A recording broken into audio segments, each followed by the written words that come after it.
Assalamualaikum warahmatullahi wabarakatuh. Bersama saya Iman Now or Never, Ustadz Ibnu Hajar Kaifalha.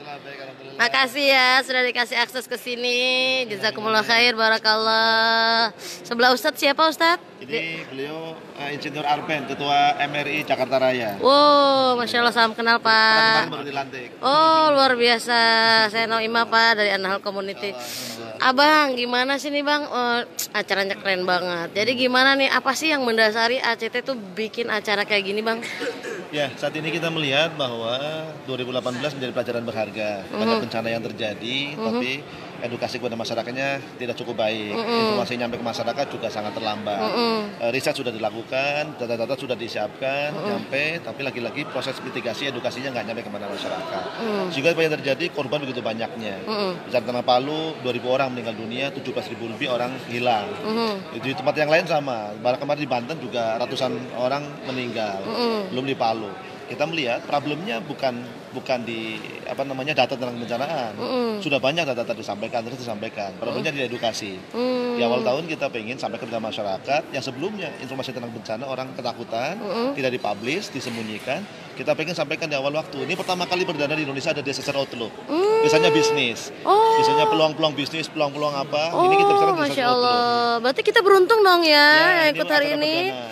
Kita pengen setelah itu dilanjuti dengan semua orang yang mengetahui potensi bencana ini melakukan siap siaga, melakukan mitigasi edukasi kepada masyarakat. Bencana nggak usah kita cegah, karena itu sudah bagian dari takdir yang kita terima. Yang bisa kita lakukan adalah memanage kesiapan kita untuk mengurangi risiko bencana. Berarti artinya setiap kita pulang dari sini menjadi agen ya. Betul. Untuk menjadi perpanjangan lisan ya dari acara hari ini. Betul. Gitu ya Bang ya. Semoga sih kita berharap pemerintah mendengarkan acara hari ini sehingga regulasi negara lebih berpihak kepada proses edukasi kebencanaan kepada masyarakat. Kenapa nggak diundang anggota dewan gitu Bang, atau siapa yang mungkin punya korelasi ke sana gitu Bang hari ini gitu? Ya, ini ada menjadi acara perdana ya, acara perdana. Makanya belum ya Bang ya? State-nya ada yang industri, ada yang basisnya adalah edukasi untuk bencana hidrometeorologi, dan yang lain ada yang sifatnya mitigasi. Harapan kita adalah di industri juga kawasan-kawasan kita dirikan. Ada 87 kawasan. Habis itu nanti masing-masing punya jumlah yang sangat banyak. Kita ingin berkunjung ke masing-masing kawasan untuk menyampaikan pentingnya bisnis continuity plan. Supaya dunia bisnis itu pada waktu terjadi bencana tidak langsung terpuruk, tidak berhenti, tapi mereka punya cara untuk segera melakukan recovery terhadap proses bencana. Dan itu udah disiapin ya Bang ya, di-prepare ya Bang ya, luar biasa. Semua mobil-mobilnya sudah. Setelah ini kita sudah mulai loh continue plan untuk 100 UKM di Denpasar, Bali. Nah, ini teknologi yang kita siapkan dari pengalaman APAD yang ada, Asia Pacific Alliance for Disaster dari Jepang, dan kita ingin replika sistem itu di Indonesia. Kalau pemberdayaan ekonomi sendiri Bang di Palu, Lombok dan Banten, apakah ada pemberdayaan yang sudah diluncurkan dari ACT Bang?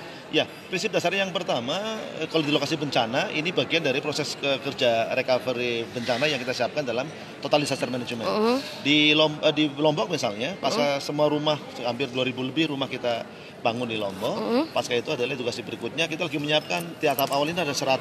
Kita sebut sebagai warung wakaf, karena karakter masalahnya karakter yang sangat religius, jadi kita ingin dekatkan isu recovery berbasis wakaf.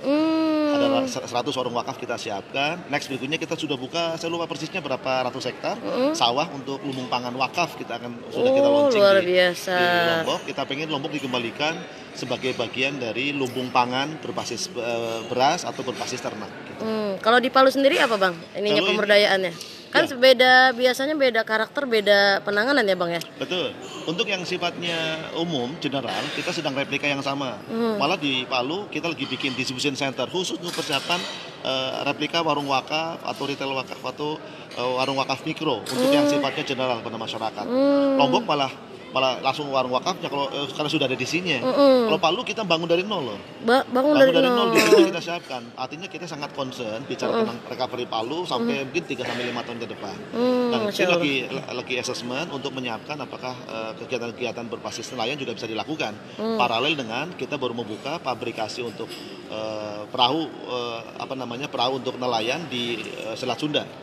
Kita sudah mulai produksi. Kita tahap awal kita memproduksi hampir 50 perahu dan sekitar 6 apa 10 yang 5 sampai 10 kiloston gitu.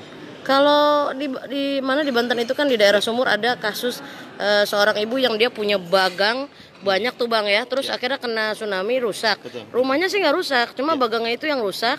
Yang biasanya dia bisa menampung orang untuk kerja, sekarang nggak bisa. Terus solusinya gimana tuh Bang? Saya sendiri kan cuma bisa dengar lah saat ini ya. Iya. Mungkin teman-teman ACT punya gambaran lah ya kalau yang bagangnya rusak tuh gimana sih solusinya gitu Bang?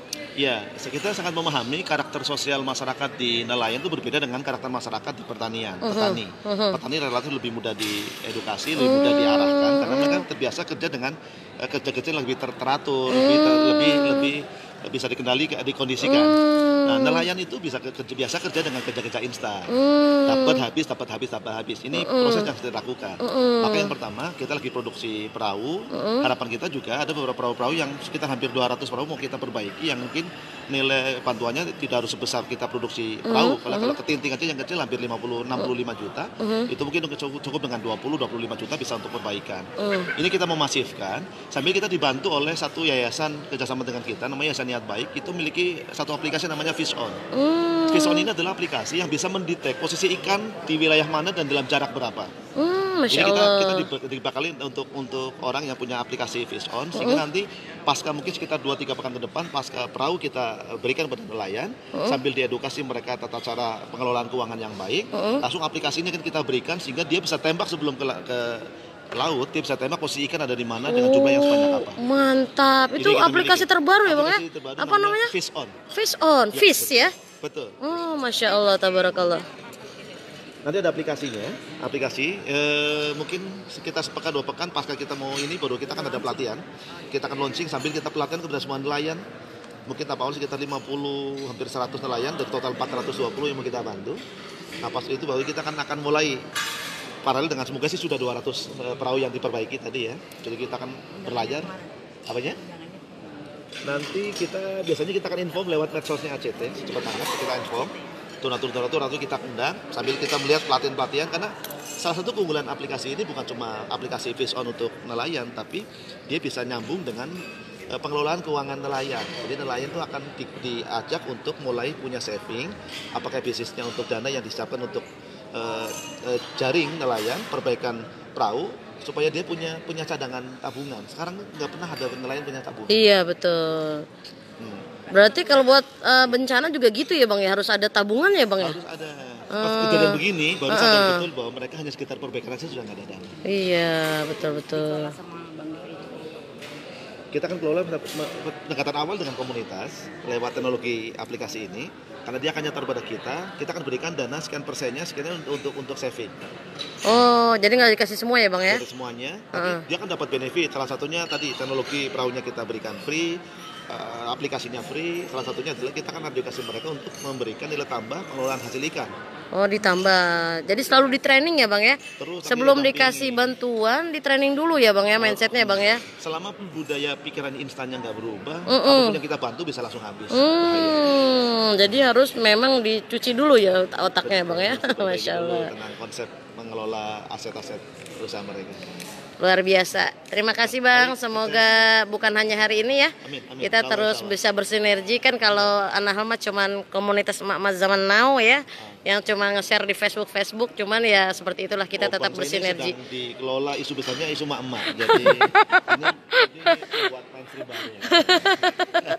Terima kasih Bang Ibnu, jazakumullah khair, barakallah. Ada pesan-pesan Bang buat teman-teman di rumah Bang mungkin lebih prepare menghadapi bencana Bang. Silakan Bang. Ya, yang pertama kita sangat apresiasi dengan semua relawan. Relawan itu dengan spiritnya, dengan tenaga biayanya mereka turun ke lapangan. Kita semua berharap, semua lembaga yang mengelola relawan kita berharap berikan keahlian buat mereka. Spirit mereka sudah luar biasa, pengorbanan mereka sudah luar biasa, berikan pada mereka keahlian, berikan pada mereka keyakinan.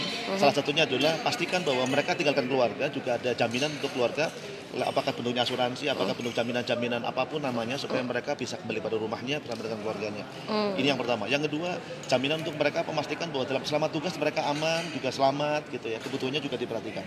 Jangan sampai hanya karena relawan kemudian kita melihat semuanya dibiarkan tanpa perencanaan. Ya, berangkatnya dipastikan selamat, pulangnya juga aman, kerjanya juga bagus, kesehatannya, kebutuhan logistiknya juga harus kita jaga. Karena pada dasarnya kita selalu menyampaikan pada relawan bahwa dalam darah mereka itu ngalir darah kepahlawanan. Sehingga jangan pernah bertanya lelah atau tidak mereka. Mereka lelah tapi jangan pernah cerita. Mereka sakit tidak pernah cerita. Sehingga saya yakin betul. Jangan-jangan kemudian kita berikan karena doa-doa orang-orang hebat seperti relawan itu yang menjadikan Allah berikan keberkahan kepada kita. Amin, Allahumma amin. Insya Allah. Mitigasi bencana simpel Bang, mungkin buat teman-teman di rumah nih yang nonton, yang harus disiapin apa sih yang simpel aja Bang? Mungkin versi ACT lah, biar teman-teman prepare lah kalau bencana itu datang gitu ya. Kita kan nggak pengen lah, tapi minimal kita tahu lah Bang, yang simpelnya. Ya, yang pertama bencana itu datang tiba-tiba. Problem besarnya adalah setiap kita edukasi, semua orang tahu caranya menghadapi bencana. Pada waktu gempa, amankan dulu kepala. Orang selalu mengatakan pada saat ada gempa, lindungi kepala. Pada waktu gempa, jauhi dari kaca. Pada waktu gempa, lari ke lapangan terbuka. Pada waktu terjadi gempa, betul nggak? Itu refleks. Itu perlu dibiasakan. Hal sederhana dibiasakan. Di rumah coba, sekali masuk rumah, coba pakai helm. Gempa, gitu. Pakai helm berarti ya Bang? Nah, kita pengen tahu anak istri kita, keluarga kita betul nggak? Dia tahu waktu terjadi gempa itu, dia masuk ke tempat-tempat yang aman, dia proses yang aman. Jangan-jangan karena kepanikan itu salah ya Bang ya? Nah, akhirnya fatal ya Bang ya? Diaplikasikan di rumah masing-masing. Jadi kita perlu kadang-kadang ngagetin orang rumah ya Bang ya? Harus nanti larinya kemana gitu ya Bang ya? Jadi orang bawah sadar. Gitu ya.